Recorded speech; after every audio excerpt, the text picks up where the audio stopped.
பலிபீடத்தில் என்னை பரனே படைக்கிறேனே இந்த வேளை. அடியேனை திருச்சித்தம் போல ஆண்டு நடத்திடுமே. அடியேனை திருச்சித்தம் போல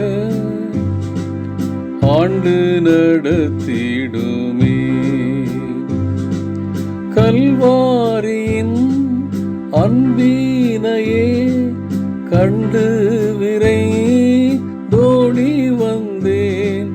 கழுவும் திரு இரத்தத்தாலே கரை நீங்க இருதயத்தை.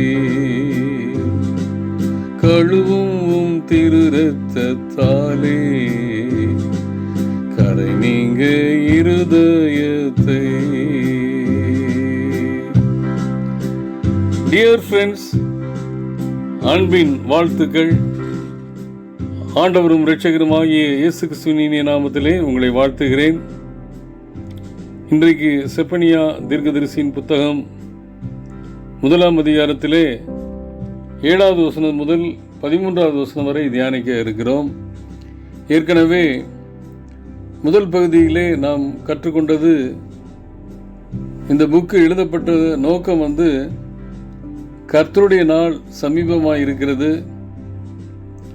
அதற்குள்ளாக மனம் திரும்பி ஆண்டவருக்குள்ளே அழிவிலிருந்து தப்பித்துக் கொள்ள வேண்டும் என்பதுதான் கற்றுக் கொடுக்கிற காரியம். யோசியா தீர்க்கதரிசியின் காலத்திலே இந்த தீர்க்க தரிசனத்தை உரைத்த செப்பனியா, யோசியா ராஜாவுக்கு பின்பாக வந்த 4 யூத ராஜாக்களும் ஆண்டவருடைய வழியில் நடக்கலை.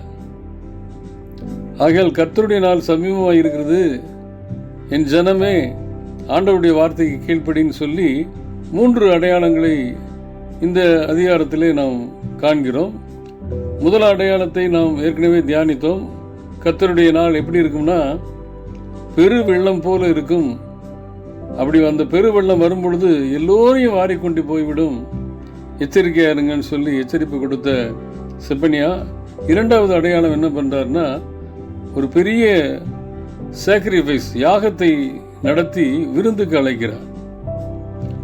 இந்த விருந்து என்பது பொது இடத்தில் நடத்தப்படுகிற விருந்து என்பது யூதர்களை பொறுத்த காமனான ஒன்று தான். ஆனால் இந்த விருந்திலே உள்ள வித்தியாசமான ஒரு காரியம் என்னன்னா, விருந்து படைக்கிறது ஆண்டவர். பொதுவாக சாக்ரிஃபைஸ் யாருக்கு பண்ணுவாங்கன்னா, மக்கள் 3 பேர் இருப்பாங்க. சாக்ரிஃபைஸில் 3 பேர் இருப்பாங்க. ஒன்று பலியை படைக்கிறவர், பலியை ஏற்றுக்கொள்கிறவர், பலிப்பொருள். இந்த 3 தான் அந்த சாக்ரிஃபைஸில் இம்பார்ட்டன்ட். பொதுவாக பலியை கொடுக்கிறவர்கள் மனிதர்களாக இருப்பாங்க. பலியை ஏற்றுக்கொள்கிறவர் ஆண்டவராக இருப்பார். பலிப்பொருள் ஆடு மாடுகள் அப்படிப்பட்டதாக இருக்கும். ஆனால் இங்கு எல்லாமே டிஃப்ரெண்ட்டாக இருக்குது. என்ன டிஃப்ரெண்ட்டாக இருக்குன்னா, விருந்தை ஆயத்தம் பண்ணுகிறவர் ஆண்டவர், பலி கொடுக்கிறவர் ஆண்டவர். விருந்துக்கு அழைக்கப்படுகிறவர்கள் யார் என்றால் பாபிலோனியர்கள். பலி பொருள் யார் என்ன, தன்னுடைய சொந்த ஜனம். இந்த சிந்தையோடு கூட இந்த வசனங்களை நாம் தியானிப்போம் என்றால் அநேக காரியங்களை கற்றுக்கொள்ள முடியும். ஏன் தன்னுடைய சொந்த ஜனத்தை பலிப்பொருளாய் கொடுக்கிறார் என்றால், அவர்கள் ஆண்டவரை விட்டு விலகி ஓடி ஆண்டவர் எச்சரித்த அந்நிய தெய்வங்களை வழிபட துவங்கி விட்டார்கள். இன்றைக்கு அவர்கள் மட்டுமல்ல, நானும் நீங்களும் அப்படிதான் இருக்கோம். ஆண்டவர் கொடுத்த கட்டளையை மீறி சுயசித்தத்துக்கு அடிபணியும் பொழுது நானும் விக்கிரக ஆராதனை செய்கிறவனாய் மாறிவிட்டேன் என்பதுதான் பொருள். அன்றைக்கு அந்த யாகம் முடிந்து விட்டது. இன்றைக்கும் ஆண்டவர் ஒரு விருந்தை ஏற்படுத்தி நம்மை அழைக்கிறார். அந்த விருந்துக்கு பொருத்தமானவர்களாய் நாம் வாழ வேண்டும். ஏனென்றால் கர்த்தருடைய நாள் சமீபமாக இருக்கிறது. செப்பனியா தீர்க்கதரிசியின் 1ஆம் அதிகாரத்தில் 7வது வசனம் இப்படியாய் சொல்லுகிறது, கர்த்தராகிய ஆண்டவருக்கு முன் மௌனமாயிருங்கள். ஏன் மௌனமாயிருக்கணும்னா, நடக்கிற அந்த சாக்ரிஃபைஸ் வித்தியாசமான ஒன்று. அதை கூர்ந்து கவனிப்பதற்கு நான் அமைதியாக இருந்தால் தான் அதை புரிந்து கொள்ள முடியும். பலியை முன்னின்று நடத்துகிற ஆண்டவர் அந்த பலி விருந்துக்கு பாபிலோனியர்களை அழைக்கிறார். பலிப்பொருளாக சொந்த ஜனத்தை கொடுக்கிறார். 8வது வசனத்தில் சொல்லப்பட்டிருக்கிறது, கர்த்தருடைய யாகத்தின் நாளிலே நான் அதிபதிகளையும் ராஜகுமாரரையும் மறுதேசத்து வஸ்திரம் தரிக்கிற யாவரையும் தண்டிப்பேன். அதிபதிகளும் ராஜகுமாரர்களும் இந்த விருந்திலே கனப்படுத்தப்படுவார்கள் என்று எதிர்பார்த்த பொழுது, நான் உயர்ந்த பொறுப்பில் இருக்கேன், நான் உயர்ந்த பதவியில் இருக்கேன், இத்தனை வருஷம் சர்ச்சில் பொறுப்பில் இருந்தேன், இப்படி இப்போ பல்வேறு விதங்களிலே நான் கனப்படுத்தப்பட போகிறவன் என்று நினைத்து போகிறவங்களை ஆண்டவர் தண்டிக்கிறார். ஏன்னா மறுதேசத்து வஸ்திரம் தரித்தவர்கள் என்று சொல்லி ஒரு வார்த்தை வருகிறது.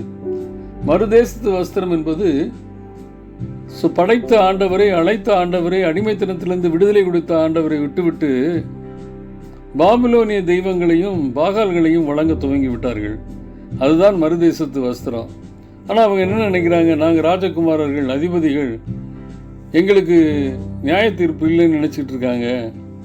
ஆனால் அவர்கள் முதலாவது தண்டிக்கப்படுவார்கள். ஏனென்றால் அவர்கள் மறுதேசத்து வஸ்திரத்தை தெரிவித்தவர்கள். அது மட்டுமல்ல, இன்னொரு அழகா சொல்றார், வாசற்படியை தாண்டினவர்கள், கொடுமையினாலும் வஞ்சகத்தினாலும் தங்கள் எஜமான்களின் வீடுகளை நிரப்புகிற யாவரையும் அந்நாளிலே தண்டிப்பேன். மறுதேசத்து வஸ்திரத்தை தரித்திருக்கிறேனா? ஆண்டவருடைய கட்டளைக்கு மீறி வாசற்படியை தாண்டி விட்டேனா? அந்த விருந்திலே பலிப்பொருளாக நான் தான் படைக்கப்படுவேன். ஆண்டவர் பலியை நடத்துகிறார். விருந்தாளிகளாய் அழைக்கப்பட்ட பாபிலோனியர் அந்த தேசத்துக்குள்ளே நுழைந்து, யூத தேசத்துக்குள்ளே நுழைந்து சூறையாடிட்டாங்க. ஒருவேளை இன்னைக்கு கெஸ்டாக தான் நான் கூப்பிட்டுருக்கேன் அப்படின்னு சொல்லி ஒரு சில நிமிடங்கள், சில ஆசாபாசங்களுக்கு, சில இச்சைகளுக்கு ஒரு சில நிமிடங்கள் கொடுத்துட்டு அப்புறம் நான் தப்பிச்சுக்கிறேன், அது இன்னைக்கு மேற்கொள்ளாதுன்னு நினச்சோம்னா, பாபிலோனியர் எப்படி எருசலேமை சூறையாடினார்களோ அதுபோல தன்வசப்படுத்தி அவர்களுக்கு அடிமையாக்கி விடுவார்கள்.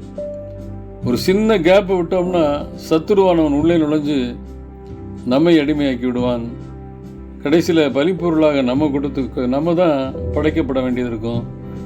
அவன் எப்படி விருந்தாளியாக வந்த பாபிலோனியர்கள் எருசலேமுக்குள்ளே நுழைந்தார்கள் என்று சொல்லி பார்க்கும்பொழுது, மீன் வாசலிலிருந்து கூக்குரலின் சத்தம், நகரத்தின் 2ஆம் பாகத்திலிருந்து அலறுதல், மேடுகளிலிருந்து மகா சங்காரத்தின் இரைச்சலும் உண்டாகும். எருசலேம் குறித்த நல்ல ஒரு பிக்சர் அழகா சொல்றாரு செப்பனியா. ஏன்னா அவருடைய ரெசிடென்ட் எருசலேமில் இருக்கு. மீன் வாசல்ல மீன் மார்க்கெட்டு. அவர்கள் முதலாவது தண்டிக்கப்படுவார்கள், சூறையாடப்படுவார்கள். 2ஆம் பாகம் சொல்லும்போது ரிச் பீப்புள், மிக மிக மாடி கட்டடங்களை கட்டி ஒரு செல்வத்திலே திளைக்கிற ஒரு கூட்டம், அவர்களும் சூறையாடப்படுவார்கள். மேடுகளிலிருந்து எல்லா இடங்களிலிருந்தும் சங்காரத்தின் சத்தம் கேட்கும். இது கர்த்தரின் நாள் சமீபமாக இருக்கிறது. இவற்றிலிருந்து தப்பித்துக் கொள்வதற்கு நானும் நீங்களும் என்ன முயற்சி எடுக்கிறோம்? ஒருவேளை அன்றைக்கு அந்த அடிமைத்தன வாழ்க்கை 70 வருடம் இருந்து முடிஞ்சு போயிடுச்சு. நான் இன்றைக்கு பாவத்தின் அடிமைத்தனத்திலிருந்து இருப்பேன் என்றால் நானும் நீங்களும் அப்படித்தான் சூறையாடப்படுவோம். நம்மிடத்தில் உள்ள எல்லா நன்மையான காரியங்களும் எடுபட்டு போகும், தீமைகள் நிறைந்து போகும். விளைவு கர்த்தருடைய சாயலை நான் இழந்து போவேன். வருகைக்கு பொருத்தமாய் வாழ முடியாது. இன்றைக்கு ஒரு தீர்மானம் எடுப்போம். விருந்து படைக்கிற ஆண்டவர் விருந்தாளியாக என்னை அழைக்கப்பட வேண்டும் என்றால், இல்லை விருந்தாளியாக அழைக்கப்பட்ட சத்துருவனிடத்திலிருந்து நான் தப்பித்து கொள்ள வேண்டும் என்றால், ஆண்டவருடைய பாதத்திலே நம்மை பலிப்பொருளாக ஒப்படைப்போம். அவர் நம்மை பரிசுத்தப்படுத்தி அவர் சாயலை தந்து நம்மை வழிநடத்துவார். அப்படிப்பட்ட ஒரு நாளாக அமைவதற்கு கர்த்தர் தாமே கிருபை செய்வாராக. ஆமென்.